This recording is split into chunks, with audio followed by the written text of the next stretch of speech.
I never thought my morning coffee would taste like betrayal. The office was unusually quiet that Tuesday morning when I arrived at Foster & Associates, our marketing firm in downtown Seattle. Karen from HR was avoiding eye contact, and that should have been my first warning sign. My laptop screen flickered to life, revealing an email marked urgent from our accounting department. Strange, I'd already submitted my expense reports. As I clicked it open, my stomach dropped. There were screenshots of company invoices, altered payment records, and what looked like a secret vendor account. The damning part? My digital signature was on every single document, but I hadn't signed these. I'd never even seen them before. The invoices showed payments totaling over $200,000 to a company called Meridian Solutions, a vendor that, as far as I knew, didn't exist in our system. Each transaction had my approval code, my timestamp, even my usual typo in the comments section where I always wrote, "approved for payment," but somehow managed to spell it, "approved." Someone had studied my habits that closely. My hands started shaking as I scrolled through the evidence. This wasn't just fraud. This was a masterfully orchestrated setup. Whoever did this knew my patterns, my passwords, even my writing quirks. The timestamps showed these transactions happening during my lunch breaks, late evenings when I worked alone, weekends when the office was empty, times when I had no alibi. I glanced around the open floor plan. Everything looked normal. Designers hunched over their screens, account managers on calls, the smell of fresh coffee mixing with printer toner. But something felt off. Mike from IT was watching me from across the room, his expression unreadable. Sarah, my project partner for 3 years, quickly looked away when our eyes met. My phone buzzed. A text from Daniel, our CEO. "My office, now." The walk to the executive floor felt like a death march. In the elevator, I caught my reflection, pale, sweating, looking exactly like someone who'd been caught stealing. But I hadn't. This was wrong. All wrong. Daniel's assistant, Patricia, didn't offer her usual smile. She just nodded toward the door. Inside, Daniel sat behind his mahogany desk, flanked by our CFO, Margaret, and someone I didn't recognize, a stern woman in a charcoal suit who screamed, "Corporate investigator." "Sit down, Alex," Daniel said, his voice flat. We'd worked together for 7 years. He'd been at my wedding. Our kids played soccer together.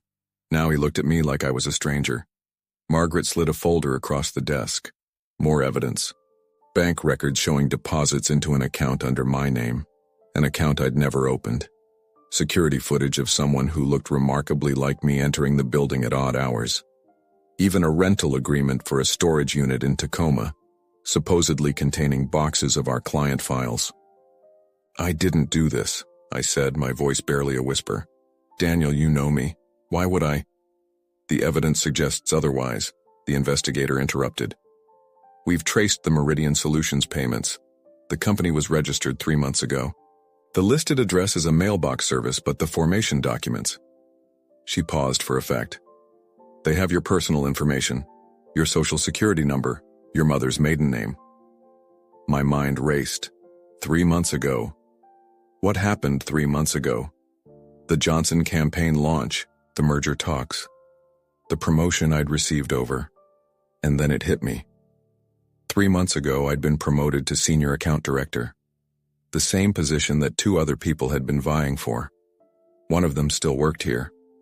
One of them had access to all our systems, but I couldn't say it. Not yet. Not without proof. Because right now, I was the one who looked guilty. I was the one whose name was on everything.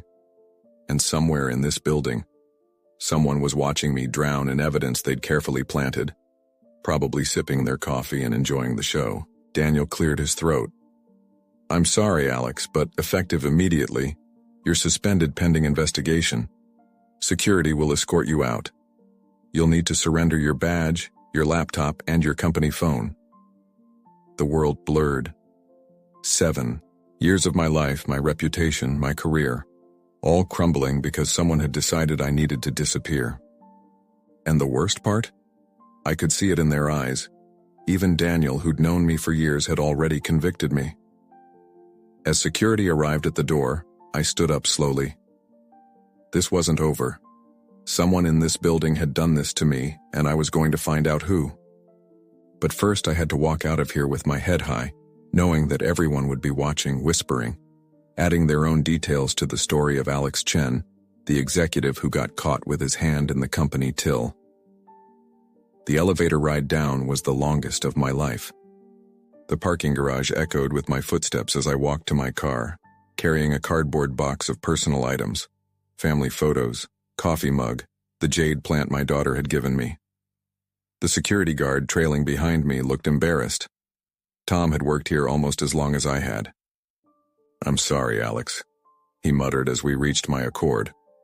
"For what it's worth, nobody in security thinks you did it." I stopped. "What do you mean?" Tom glanced back at the building, then leaned closer. "Look, I shouldn't say anything, but check the visitor logs from 3 months back, specifically weekends. Might find something interesting." He straightened up as another guard appeared. "Take care of yourself." Driving home, his words rattled in my head. Visitor logs. Weekend access. I pulled into a Starbucks and opened my personal laptop. Thank God I'd kept copies of some company directories on my cloud drive. A minor policy violation that might now save me. 3 months ago. March. I pulled up my calendar, cross-referencing with what I remembered. The Meridian Solutions Company was registered March 15th, a Saturday. I'd been at Emma's basketball tournament that day, 2 hours away in Olympia. Solid alibi, dozens of witnesses. But who had weekend access to the building? The coffee grew cold as I dove deeper. The merger talks with Pinnacle Marketing had started in March. Only 5 people knew about it. Daniel, Margaret, myself, Janet from legal, and Ryan Morrison, my fellow senior account director. The one who'd wanted my promotion. Ryan. We'd started at Foster on the same day 8 years ago, fresh from business school, hungry and ambitious. For years we'd been friendly competitors, pushing each other, celebrating wins together. Then the senior director position opened up. There were 3 candidates: Ryan, Christina from the Boston office, and me. When I got it, Christina congratulated me warmly. Ryan had smiled, shook my hand, said all the right things. But something in his eyes had changed. The easy camaraderie vanished. He started working late, volunteering for every executive committee meeting, positioning himself as indispensable. I pulled up LinkedIn, checking his profile. Still at Foster, of course. Recently promoted to Special Projects Executive Team, a new position created just last month. Interesting timing. My phone rang. Unknown number. I almost didn't answer. "Alex, it's Janet from legal." Her voice was barely above a whisper. "I'm calling from my personal phone. Can we meet?" "Not at the office, somewhere private." 20 minutes later, I sat across from Janet at a dim sum restaurant in the International District. She looked nervous, constantly checking over her shoulder. "I reviewed the contracts this morning," she said, pushing a manila envelope across the table. "The Meridian Solutions documents. Something's off about the legal language. It's too perfect, like someone used our own templates but updated them with current compliance standards that weren't in effect when these were supposedly signed." My pulse quickened. "What are you saying?" "I'm saying whoever forged these has access to our legal database. Current access. They're using templates I updated just 6 weeks ago." She leaned forward. "There's more. I did a system audit. Your credentials were used to access files, but the IP addresses trace back to a VPN, professional grade, the kind that costs serious money. Why are you telling me this?" Janet's eyes darted around again. "Because 3 weeks ago someone asked me about our document retention policies. Specifically, how long we keep security footage and system logs. They said it was for a compliance review." She paused. It was Ryan. There it was, the first real lead. But I needed more than suspicions and circumstantial evidence. I needed proof that would stand up to the investigator's scrutiny. "Janet, I need you to—" "I can't." She stood abruptly. "I've already said too much if they find out I met with you." She grabbed her purse. "Check the storage unit, the one they claim you rented. Really check it. And Alex, be careful. Whoever did this, they're not done. She left me sitting there, mind reeling. The storage unit in Tacoma. If Ryan had planted evidence there, maybe he'd made a mistake. Maybe he'd left something traceable. I drove south on I-5, rehearsing what I'd tell the storage facility manager. The afternoon sun glinted off the Puget Sound as I crossed the Narrows Bridge. Somewhere in this city, Ryan was probably in his office playing the concerned colleague, expressing shock at my betrayal while angling for my client accounts. The storage facility was a maze of orange doors and security cameras. The manager, a bored-looking guy named Derek, barely glanced at my ID. Unit 313? Yeah, rented last month, paid cash for 6 months up front. He handed me a key. Funny thing, though, you're the second person asking about it today. My blood ran cold. Who else was here? Some guy in a suit. Said he was a lawyer. Wanted to know about our security footage, how long we keep it. I told him 90 days, but our cameras have been down for maintenance the past 2 weeks. Derek shrugged. Budget cuts. No cameras, of course. Ryan had done his homework. But as I walked toward Unit 313, one thought kept nagging me. If Ryan was here today, he was getting nervous. And nervous people make mistakes. I slipped the key into the lock, took a breath, and opened the door. The storage unit was smaller than I'd expected, musty and dim. Stacked against the walls were dozens of bankers' boxes, each labeled with client names I recognized. The Johnson Campaign, Pinnacle Merger, Q3 Financial Projections, all legitimate files that belonged in our office archive, not some rental unit, in Tacoma. But why would Ryan steal actual documents? Then I understood. He wasn't just framing me for embezzlement. He was building a case that I was selling corporate secrets. I snapped photos with my phone, careful not to disturb anything. The boxes were arranged too perfectly, like a movie set designed to look incriminating. Real corporate espionage is messy, paranoid. This was theater. In the corner, I noticed something odd. A single box, unlabeled, sitting apart from the others. I opened it carefully. Inside were USB drives, printed emails, and my personnel file from HR, complete with my emergency contact information, copy of my driver's license, even my daughter's school records. How the hell did he get these? My phone vibrated. Email from an unknown address. Stop digging or it gets worse. I stared at the message, anger replacing fear. Ryan was watching. Good. Let him sweat. Back in my car, I called the one person I could trust, my wife, Lisa. She answered on the first ring. Thank God, she breathed. Are you okay? Emma's school called. Someone tried to pick her up early, said there was a family emergency. They didn't let her go, but call the school back. Tell them no one but us picks her up. No exceptions. My hands gripped the steering wheel. This wasn't just about my job anymore. Lisa, pack a bag. Take Emma to your sister's in Portland. Alex, you're scaring me. Please, just for a few days, I'll explain everything tonight.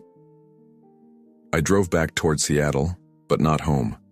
Instead, I headed to Pike Place Market, losing myself in the tourist crowds while I thought. Ryan had made his first real mistake, threatening my family. Now it was personal. My phone rang. Sarah, my project partner. Don't hang up, she said quickly. I know you didn't do this. I've been watching Ryan for weeks. He's been in early, staying late, always near the executive floor. And Alex, he's been using my computer. What? During lunch. I caught him once. Said he was checking project stats. But I started tracking my login history. He's accessed files I never opened, viewed accounts I don't work on. Her voice dropped. I think he used multiple people's credentials to muddy the trail. This was it. The pattern I needed. Sarah, can you? Already done. Screenshot everything. But there's something else. Ryan's been meeting with Margaret. Private lunches, off-site locations. Started right after your promotion. Margaret. Our CFO. The one person with enough access to make this frame-up bulletproof. My mind raced, pieces clicking into place. Ryan couldn't have pulled this off alone. He needed someone with financial authority, Someone who could manipulate the books without triggering alerts. Thanks, Sarah. Send me everything, but be careful. Use a personal email. I found a quiet cafe and opened my laptop. The evidence was starting to paint a picture, but I needed the smoking gun. Something that would prove Ryan and Margaret were working together. Then I remembered Tom's hint about the visitor logs, weekend access records. I still had a friend in building maintenance, Eddie, who owed me from when I'd helped his kid get an internship. I sent him a text. Need a favor. Big one. While waiting for his response, I reviewed everything. The timeline made sense now. Ryan lost the promotion, partnered with Margaret, who probably had her own motivations. Maybe she was embezzling and needed a fall guy. Maybe Ryan promised her something. Either way, they'd spent months building an airtight case against me. My phone buzzed. Eddie, meet me at the loading dock. 20 minutes. The Foster building loomed in the evening twilight. I parked across the street, watching employees stream out. There was Ryan, briefcase in hand, checking his phone, looking worried. Good. Eddie met me in the shadows of the loading dock, handed me a flash drive. 3 months of access logs, everything. And Alex? I pulled security footage from the executive floor. Margaret's been deleting files, but I grabbed the backups first. Eddie, I could kiss you. He grinned. Buy me a beer when this is over. And hey, Ryan was here last Saturday at 3 a.m. with Margaret. They used her override code, but the cameras don't lie. I sat in my car, reviewing the footage on my laptop. There they were, Ryan and Margaret entering the building together. Multiple times, always weekends, always late night. In one clip, they were clearly arguing, Margaret waving papers that looked suspiciously like financial documents. But the real jackpot came from the access logs. Ryan had used various credentials to access systems, but he'd made one crucial error. He'd logged into the Meridian Solutions vendor portal from his own workstation, after hours, when he thought. No one was tracking. The IP address matched his machine perfectly. I compiled everything into a single file. Screenshots, footage, access logs, Sarah's evidence, Janet's analysis. The picture was clear. Ryan and Margaret had conspired to frame me, using their combined access to create a perfect storm of fabricated evidence. But I couldn't just email this to Daniel. They'd had weeks to poison the well to make me look desperate. I needed to present this the right way, to the right people. Then I remembered the board meeting. Tomorrow morning, the quarterly review. All the directors would be there, including our outside counsel. Margaret would present the financial report, the perfect stage for her downfall. I made 3 copies of everything. One for the board, one for the FBI, because federal fraud was definitely in play here, and one for my lawyer. Tomorrow, while Margaret stood in front of the board lying about numbers, I'd make sure everyone saw the truth. My phone rang. Unknown number. Alex? The voice was shaky, scared. Margaret. We need to talk. About Ryan. About everything. He's threatening me too now. I think we can work out a deal. I almost laughed. The conspiracy was fracturing. Paranoia and greed. They always eat their own. Tomorrow, Margaret, after your board presentation. We'll definitely talk. I hung, up looking at the Foster building one last time. Tomorrow I'd walk back in there. Not as the accused, but as the accuser. Ryan thought he destroyed me, but he'd only made me stronger. And Margaret? She was about to learn that when you frame someone, you better make sure they stay down. Because I wasn't just getting my job back, I was going to burn their whole scheme to the ground. The Foster and Associates boardroom hadn't seen me in 2 days, but it felt like years. I stood outside the glass doors at 7:45 a.m., watching the directors file in for the quarterly review. My hands were steady despite the weight of what I carried. 3 copies of evidence that would end careers and possibly land people in prison. Daniel arrived early, coffee in hand. When he saw me, his face cycled through surprise, anger, and confusion. I held up my visitor's badge. Eddie had arranged it through security, bypassing the usual channels. Alex, you can't be here. You're suspended. 5 minutes, Daniel. That's all I need before Margaret's presentation. I kept my voice calm, professional. I have evidence you need to see. All of you need to see. He hesitated, glancing through the glass at the gathering board members. "You're putting me in an impossible position." I was put in an impossible position too. 5 minutes.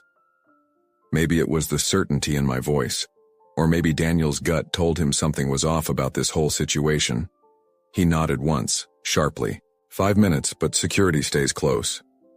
Inside, the boardroom filled with familiar faces. Outside, directors, department heads, our legal counsel. And there, near the projector, Margaret shuffled papers with barely concealed nervousness. Ryan sat to her left, designer suit impeccable, but his jaw was tight. He saw me enter, and his face went pale. "Before we begin," Daniel announced, "Alex, Chen has asked to address the board regarding the recent situation. I've granted him 5 minutes." Murmurs rippled through the room. Margaret's eyes darted between Ryan and me. I saw her hand move toward her phone, but thought better of it. I walked to the front, plugged my laptop into the projector. 3 months ago, I was promoted to senior account director. Within weeks, an elaborate scheme was launched to frame me for embezzlement and corporate espionage. I'm here to show you exactly how it was done, and by whom. The first slide filled the screen. Security footage of Ryan and Margaret entering the building at 3 a.m. on a Saturday. The timestamp was clear. The next slide, access logs showing Ryan using my credentials while I was provably elsewhere. Then Sarah's evidence, Janet's analysis, the storage unit photos. This wasn't just about money, I continued, my voice steady despite the adrenaline. This was about elimination. Someone wanted me gone, and they were willing to commit federal crimes to do it. Ryan stood abruptly. "This is ridiculous. Alex is obviously desperate." "Sit down, Mr. Morrison." The voice belonged to Judge Patricia Williams, our lead outside director. Her tone could have frozen water. "Let him finish." I played the audio from my phone, Margaret's panicked call from last night. Her voice filled the room. "We need to talk. About Ryan. About everything. He's threatening me too now." Margaret's face crumbled. She sank into her chair, hands visibly shaking. Ryan was on his feet again, face flushed with rage. "She's lying. This is all fabricated." "Is it?" I clicked to the next slide. The Meridian Solutions Incorporation documents. "Then why is your personal laptop's IP address logged into this shell company's portal?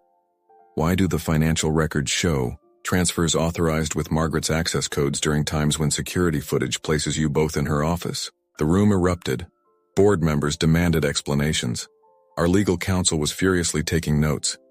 Daniel stood frozen, coffee forgotten, staring at his CFO and star director like he'd never seen them before. Then Margaret broke. "It wasn't supposed to go this far," she whispered, but the room was quiet enough that everyone heard. "Ryan said it would be simple. Make Alex disappear, split his accounts. I needed the money, the divorce, my mother's medical bills." "Shut up," Ryan snarled, but it was too late. Judge Williams stood. "I think we need to contact the authorities. This is clearly a criminal matter now." Everything happened fast after that. Security arrived. Real FBI, not corporate. Margaret was led out in handcuffs, crying. Ryan tried to run, actually tried to bolt for the door, but Tom and his team were ready. The last I saw of him, he was screaming about lawyers and lawsuits, his perfect suit wrinkled, his carefully styled hair mussed from struggling. I stood in the suddenly empty boardroom, laptop still projecting evidence on the screen. Daniel approached slowly like I might bite. "Alex, Christ, I don't know what to say." "You don't have to say anything." I started packing up my laptop. "Just remember this. I built my reputation here over 7 years. It took them 3 months to almost destroy it. And you believe them. You're right, God, you're absolutely right." He rubbed his face, looking older than his 58 years. "What do you want? Name it. Your job back, a raise, Ryan's position?" I almost laughed. 3 days ago, I would have jumped at the offer. But watching my colleagues, my friends, turn their backs so quickly had changed something fundamental in me. "I want a consulting contract," I said finally. "Independent." I'll help you clean up this mess, implement new financial controls, make sure this can never happen again. But I won't be an employee. Not anymore. Daniel nodded slowly. I understand. Whatever you want. As I left the building, employees lined the hallways. Some applauded, others just stared.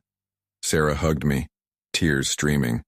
Tom gave me a salute, but I kept walking out into the Seattle morning where the sun was breaking through the clouds over Elliott Bay. My phone buzzed. Lisa. Saw the news, FBI raid at Foster. You okay?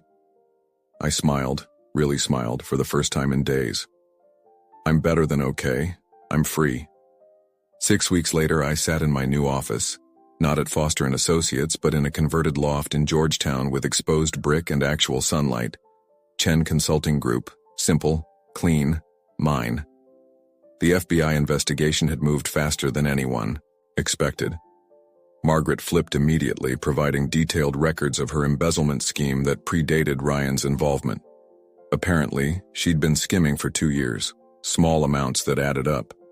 When I got promoted, Ryan approached her with his plan, frame me, split my client base, and in return he'd help cover her tracks. Except Ryan got greedy, started blackmailing her for bigger cuts, and the whole thing spiraled. Ryan's trial was set for next year. Federal fraud, conspiracy, cybercrime. His lawyers were negotiating a plea deal, but prison time was inevitable. Sometimes I wondered if he thought about that morning in the boardroom. If he regretted that smug smile when he fired me. Probably not. People like Ryan never think they're wrong, they just think they got caught. Foster & Associates hired me as promised. Consulting contract. Excellent terms. I spent 5 days restructuring their financial controls, implementing safeguards that should have existed years ago. The work was satisfying in its own way, like cleaning up after a hurricane. But every time I walked those halls, I remembered how quickly everyone had assumed my guilt. Everyone, except a few. Sarah joined my new firm last week, bringing 2 major clients with her. I can't work there anymore, she'd said simply. Not after what they did to you. Eddie from maintenance stopped by yesterday with a bottle of whiskey and a job application. Even Tom was considering retirement from Foster, talking about part-time security consulting. My phone rang. A new client referred by someone at Microsoft who'd heard about the Foster situation. Corporate security review. Funny how my worst professional nightmare had become my best business opportunity. Mr. Chen, I'm calling from Cascade Pharmaceuticals. We heard about your work at Foster and frankly, we're worried about our own vulnerabilities. I scheduled the meeting, adding it to a calendar that was filling faster than I'd expected. Word traveled in Seattle's business community. The executive who'd been burned and risen from the ashes. The one who'd exposed the conspiracy.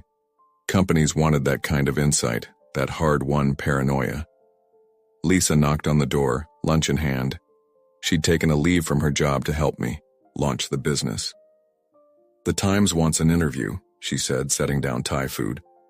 Something about corporate fraud in the tech age. Pass. I'd done enough interviews. The story had made national news. Seattle executive exposes elaborate frame-up, but I was tired of reliving it. Also, Daniel called, again. I sighed. Daniel had called weekly since the incident, mixtures of apologies and job offers. He couldn't understand why I wouldn't come back, why I'd chosen uncertainty over the security of Foster. But that was the thing. It wasn't secure. It never had been. Security was an illusion. A comfortable lie we told ourselves while sitting in our ergonomic chairs, believing that loyalty and hard work guaranteed safety. Ryan had taught me otherwise. Margaret had proven it. Real security came from independence, from building something that couldn't be taken away by a jealous colleague or a panicked CFO, from knowing that your reputation could survive even the most elaborate lie, as long as you had the strength to fight back. The Johnson campaign wants to re-sign. Lisa continued, scrolling through her phone. They said they don't care which firm you're with, they want you. I smiled. The Johnson campaign had been my biggest account at Foster, a multi-million-dollar project that Ryan had assumed would transfer to him. But relationships matter in this business. Trust matters. and Tom Johnson had called me the day after the FBI raid, offering support and promising future business. That evening I worked late in the quiet office, city lights twinkling beyond the windows. The space still smelled like fresh paint and possibility. My laptop chimed, an encrypted message from Janet, still at Foster but looking for an exit. Thought you should know. Ryan's accounts are hemorrhaging. 3 more clients jumped ship today. They're all asking for your contact info. I didn't feel vindicated or vengeful, just tired, and maybe a little sad. Ryan and I had started as friends, ambitious kids trying to make it in Seattle's competitive market. Somewhere along the way, he decided that success meant stepping on others, that winning required someone else to lose. My daughter Emma burst through the door, backpack bouncing. "Dad, Mom said I could help with the logo design." She spread sketches across my desk, various versions of CGC, some conservative, some wildly creative. One caught my eye. Clean letters rising like a phoenix from abstract flames. A bit on the nose, maybe. But Emma beamed with pride.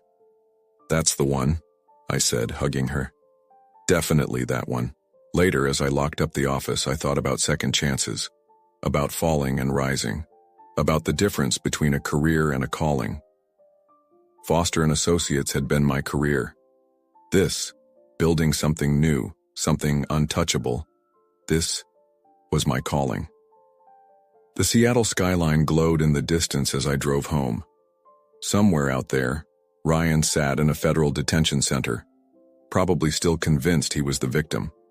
Margaret was under house arrest, cooperating with authorities. Her reputation as thoroughly destroyed as she'd tried to destroy mine. But I wasn't thinking about them anymore.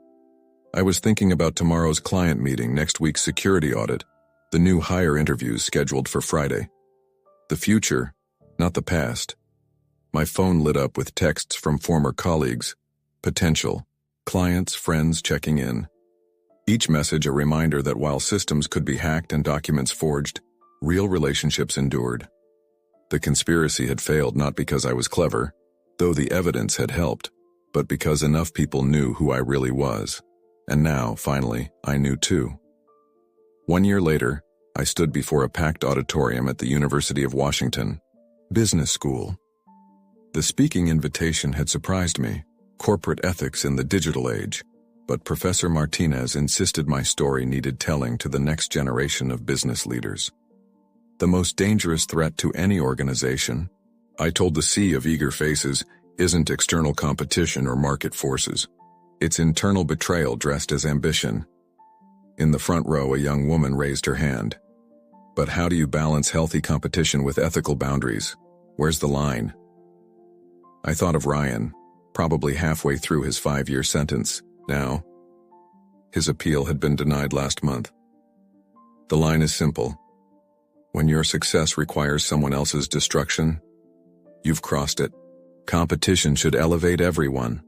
The moment it becomes about elimination rather than excellence, you've lost your way. Chen Consulting had grown beyond my wildest expectations. 12 employees, offices in Seattle and Portland, with San Francisco on the horizon. We specialized in what I called internal threat assessment, helping companies identify vulnerabilities before people like Ryan could exploit them. It was lucrative work, but more importantly, it was necessary. Sarah had become my COO, bringing the same loyalty and brilliance she'd shown at Foster. Eddie ran our technical security division. Even Tom had joined us part-time, teaching younger consultants about physical security and human behavior.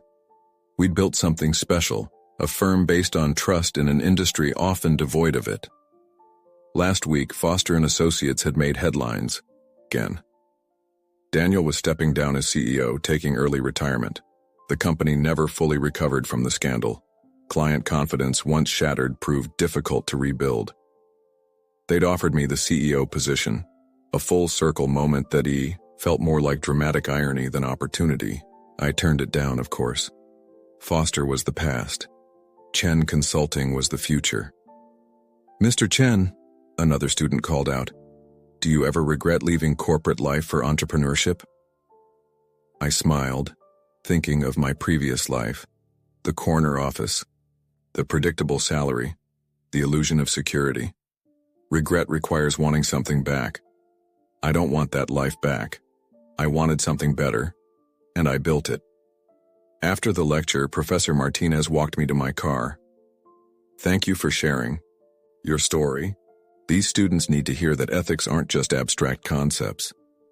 They need to hear that survival sometimes requires fighting back, I corrected. That standing up for yourself isn't just personal, it's professional. Driving back to the office, I passed the Foster building. It looked smaller somehow, less imposing. Margaret's name had been scrubbed from everything, her legacy reduced to a cautionary tale in business ethics classes. Ryan's office, my old office, stood empty. They'd never filled the position, as if the space itself was cursed. My phone. I buzzed. Lisa, texting from her new job at a non-profit she'd joined after we'd stabilized financially. Dinner at 7? Emma has news.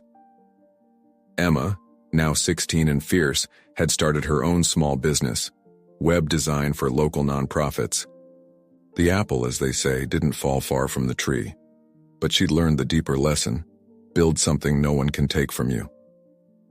At the office, my team was wrapping up a major contract with Amazon. They'd hired us after a junior executive was caught selling product launch information.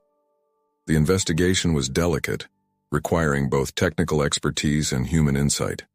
We'd uncovered not just the leak, but the systemic failures that enabled it. Alex, Sarah knocked on my door. Microsoft wants to expand our contract. They're impressed with the quarterly security reviews. I nodded, making notes. Success was sweeter when it came from building rather than climbing. Every client we gained, every problem we solved, every company we helped protect, it all felt like vindication. Not against Ryan or Margaret, who'd become footnotes in my story, but against the idea that corporate success required sacrificing integrity. That evening at dinner, Emma announced her acceptance to Stanford's computer science program. I want to build security software, she said, eyes bright with possibility. Like what you do, but automated. AI-driven threat detection. I felt a surge of pride mixed with something else, hope. She'd watched her father get knocked down and get back up. She'd learned that resilience wasn't just about surviving, it was about transforming survival into strength. Just remember, I told her, technology is only as ethical as the people who build it. Never forget the human element.